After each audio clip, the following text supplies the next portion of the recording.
आज से आप इस सूत्र को अपने घर ले जाइए और समझ लीजिए जितना आप देते हो उसका अनंत गुना आपको फिर मिलेगा, इसमें कोई संदेह नहीं है।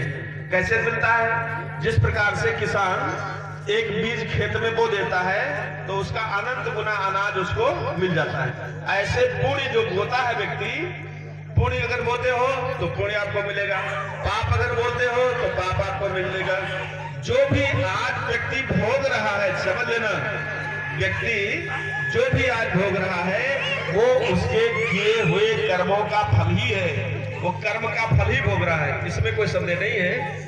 और अगर उन कर्मों को अगर आप काटना चाहते हैं कि हम दुखी ना हो, तो उसका एक ही उपाय है, आज से पुण्य कर्म करना शुरू कर दीजिए। प्रेम से किसी से बोल ही दीजिए, भैया जी आपका क्या हाल है। क्रोध भी अगर आपके अंदर है, ध्यान दीजिए, क्रोध सबसे बड़ा आदमी का दुश्मन है।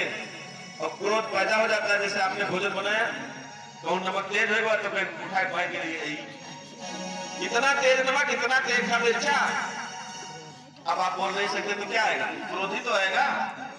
उस क्रोध को अगर आपने दबा लिया अपने अंदर तो वो आपका दुश्मन एक दिन बन जाएगा। आपका एक छोटी सी कहानी क्रोध की बताऊं। एक भाई साहब थे, वो नौकरी करते थे एक ऑफिस में, उनके मालिक ने उनको डांटा। अब बोल तो सकते, जवाब तो दे नहीं सकते थे। डांटा जब उसने तो जवाब नहीं दे सकते थे, घर आए, क्रोध उनके अंदर भर गया पूरा। मालिक को कुछ जवाब नहीं दे पाए, लेकिन क्रोध उनके अंदर भर गया। क्रोध जब अंदर भर गया, घर पर पहुंचे, पत्नी ने कहा क्या बात है, आज बहुत सुस्त दिखाई पड़ रहे हो। तो मारा कस के झापा, दिमाग खा लेती हूँ सारा दिन, वहां ऑफिस में दिमाग अधिकारी खा लेते, घर पहुंचे तुमने खा लिया दिमाग।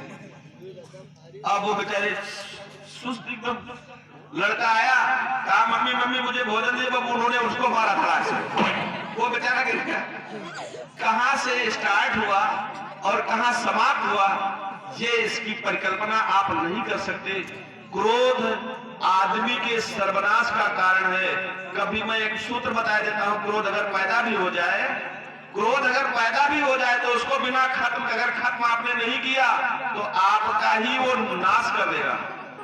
ये लिए क्रोध अगर पैदा हो जाए, ना कुछ कर पाओ तो कोई तकिया हो क्या हो तो 2 दिन घुसा होके लगे, यानी वो जो शक्ति पैदा हुई है वो खत्म हो जाए, आपके अंदर जमने ना पाए। यही आदमी जो आज सबसे बड़ी कमी हो रही है, उसका मेन यही कारण है कि सारी शक्तियों को, दुष्प्रवृत्तियों को हम अंदर दबाते रहते हैं और दबाते रहते हैं, लेकिन जिस दिन वो बड़ी हो जाती है तो वही हमारा क्या कर देती है? विनाश कर देती है। जो भी गलत चीजों को अंदर दबाते हैं वही उनके विनाश का एक दिन कारण बन जाते हैं। बाकी भगवान किसी के साथ दुर्व्यवहार नहीं करता है, ये बात आप लोग समझ लीजिए। जो भी हमें भोगना है वो हमारे ही किए हुए कर्मों का फल है। इसलिए इसी को कहते हैं ध्यान दीजिए कि हम क्या करें क्या न करें। कल हमने इसके लिए बताया था, निवेदन किया था, समझ बहुत बड़ी चीज होती है। अगर समझ आपकी फिट है तो आपसे कभी कोई ऐसे काम नहीं होंगे जो आपको दुख दे। इसलिए समझ को बढ़ाने के लिए जिस प्रकार से मनुष्य खेतों में बीज बोता है, उसी प्रकार से हमारा गायत्री परिवार गायत्री मंत्र रूपी बीज की स्थापना इस दिमाग में किया जाता है। और जिस दिन आप उसे जपना शुरू करोगे, बस अंदर से आपके प्रकाश ही प्रकाश, भावनाएं इतनी विकसित होती चली जाएंगी कि हर आदमी आपको अपना लगने लगेगा और सभी आपको क्या लगने लगेंगे? परमात्मा लगने लगेंगे। कैसे? सभी परमात्मा, परमात्मा के बाहर में भावनाओं से परमात्मा बनता है। जो लोग भगवान से एक बार किसी ने पूछा था, हे प्रभु आपका आकार क्या है? तो उन्होंने कहा मेरा कोई आकार नहीं है, जो भक्त मुझे जिस भाव से भजता है मैं उसे उसी भाव में प्राप्त हो जाता हूँ। मेरा कोई आकार प्रकार मेरा नहीं है। और आपने कथाएं तमाम सुनी है कि भक्त प्रहलाद में किसी मंदिर में किसी फोटो में भगवान को नहीं चाहा। किसने चाहा? उसके पिता ने कहा बोल कहाँ है तेरा पिता? तो कहा मेरा पिता इस खंभे में भी है पिताश्री। और जैसे ही आवाहन किया तो खंभे से भगवान हिरण्यकश्यप को मारने के लिए कौन पैदा हो गए? कौन पैदा हुए? नरसिंह भगवान पैदा हुए। बोले नरसिंह भगवान। और हिरण्यकश्यप को बीच से ही फाड़ डाला। ये दिखाया गया है तब से जब से उस पत्थर से भगवान पैदा हुए उसी समय से आज हमारे देश में पत्थर की पूजा होती है, चाहे शंकर जी हो चाहे शालिग्राम हो। वहीं से कि भगवान पत्थर में भी है और तभी से हमारे भारतीय संस्कृति के पुरावेत्ताओं ने पत्थर की उपासना शुरू कर दी। अब लोग शालिग्राम पूजते हैं तो क्या है वो? पत्थर है। शंकर जी की लाट वो क्या है? पत्थर है। प्रहलाद जी ने पत्थर में भगवान को पैदा किया था और तब से आज हमारी संस्कृति पत्थरों की उपासना करती तो है लेकिन पैदा नहीं कर पाती। करती तो सभी लोग हैं लेकिन कोई पैदा क्यों नहीं कर पाता? क्योंकि उनसे चाहत है कि का एक नहीं धतूर मजाक चढ़ाई देते देखे रहो भैंस हमार बीमार है कोनो उपाय कियो। फिर अब धतूर बाजार में कबो पूछो को गिलास पानी छोड़े नहीं छोड़ी दे चढ़ाए रोते बस सब चढ़ाए। अर्थ हमना बन जाए चाहे प्रकृति रहे चाहे नष्ट हो जाए उससे मतलब नहीं है। भगवान ने किस लिए उसको बनाया उससे कोई मतलब नहीं। हमारा कार्य सिद्ध हो जाए इससे हमारा मतलब है। बोले सच्चिदानंद भगवान की। तो आप सभी लोग इन सारे सूत्रों को अगर ध्यान में रखेंगे तो आपका जीवन श्रेष्ठ बनता रहेगा। इसके बाद हमारे बीच में परम आदरणीय श्री रमेश वर्मा जी पधारे हुए हैं जो जिला पंचायत सदस्य के उम्मीदवार भी हैं। हम निवेदन करेंगे आकर के वो यहाँ भगवान का पूजन करें और उनसे आशीर्वाद प्राप्त करें। आदरणीय वर्मा जी बढ़ जाओ।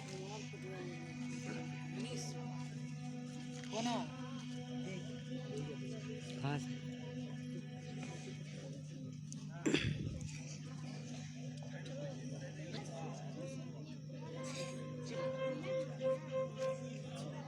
दादा इनसे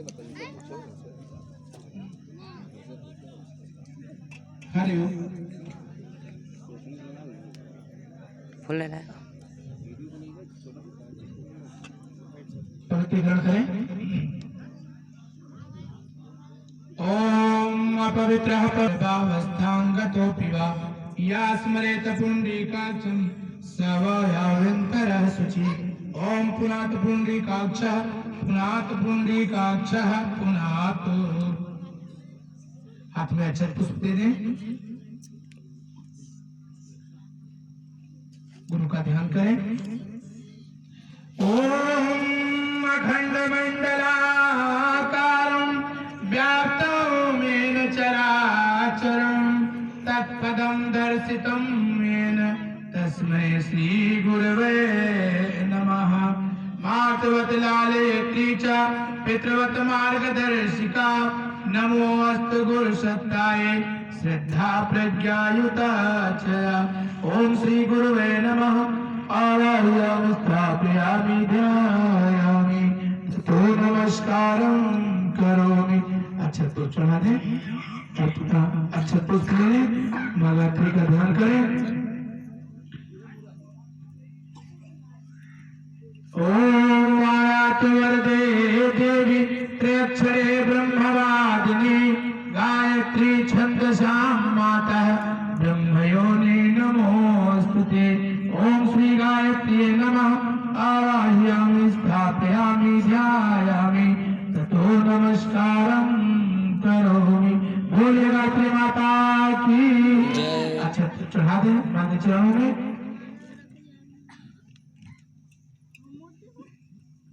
रोली लगा दी भाई साहब की। ओम चंद्र स्महापूर्णं पवित्रं तापनाशनम् आपदां हरते नित्यं लक्ष्मी तिष्ठति सर्वदः।